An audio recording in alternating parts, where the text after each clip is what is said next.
ಮಾಡಿ ಚಿತ್ತೈಗೆ ಇಮಿಡಿಯೇಟ್ ನೀವೊಂದು ಸಮಿತಿ ಮಾಡ್ಸೋಕ್ಕೆ ಮುಂದಾಗ್ಬಿಟ್ಟು ಅಲ್ಲಿ ಗ್ರಾಮ ಸಭೆ ಟಾಮ್ ಹಾಕ್ಸಿದ್ದಾರೆ ಯಾವತ್ತಾರು ನಾಳೆ ನಾಡಿದ್ರಲ್ಲಿ ಹಾಕಿಸಿ ಅಲ್ಲಿ PDOನು ಕರ್ಕೊಳ್ಳಿ RIನು VAನು ಕರ್ಕೊಂಡು ಒಂದು ಟಾಮ್ ಹಾಕಿಸಿ ಅಲ್ಲಿ ಒಂದು ಕೆರೆ ಅಭಿವೃದ್ಧಿ ಸಮಿತಿ ಇವ್ರನ್ನ ಕೃಷಿಯವ್ರನ್ನ ಕರ್ಕೊಳ್ಳಿ ಎಲ್ಲ ಇದು ಬರೀ ಕೆರೆ ಅಭಿವೃದ್ಧಿ ಒಂದಕ್ಕೆ ಆಗತ್ತೆ ಬೇಡ ಕೃಷಿ ಇಲಾಖೆಗಳದ್ದು ಸಂಬಂಧಪಟ್ಟಲಿ ಕೃಷಿ ಇಲಾಖೆ ತೋಟಗಾರಿಕೆ ಏನಕ್ಕಾರು ಬೇಕಾದ್ರೂ ಕೂಡ ಎಲ್ಲ ಸವಲತ್ತು ಅದೊಂದು ಸಮಿತಿ ಆ ಭಾಗದ ರೈತರು ಇದ್ದ ಕಾಪಾಡೋ ರೀತಿಯಲ್ಲಿ ಕೆರೆ ಜಮೀನುಗಳು ಎಲ್ಲದನ್ನು ಕಾಪಾಡಕ್ಕಾಗ ಈ ತರ ದಯಮಾಡಿ ಅದೊಂದು ಮಾಡ್ಕೊಳ್ಳಿ ನಾಳೆ ನಾಡಿದ್ರಲ್ಲಿ ಮಾಡ್ಕೊಳ್ಳಿ ಎಲ್ಲ ಕೆರೆ ಮಾಡ್ಕೋಬೇಕಾದಿದೆ ನಿಯಮ ಇದೆ ಮಾಡ್ಕೋಬೇಕಾದ್ರೆ ವ್ಯಾಪ್ತಿ ಒಳಪಡಂತವ್ರು 36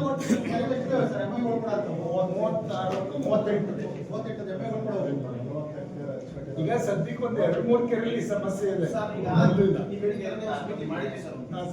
ಆ ಸಮಿತಿಲಿ ಕಂಟ್ರೋಲ್ ಮೀರೋ ಅಲ್ಲಿ ಲೋಕಲ್ ಜನರ ನೀವೇ ಸಮಿತಿ ಮಾಡಕ್ಕೆ ನೀವೇ ಕೇಳಕ್ಕೆ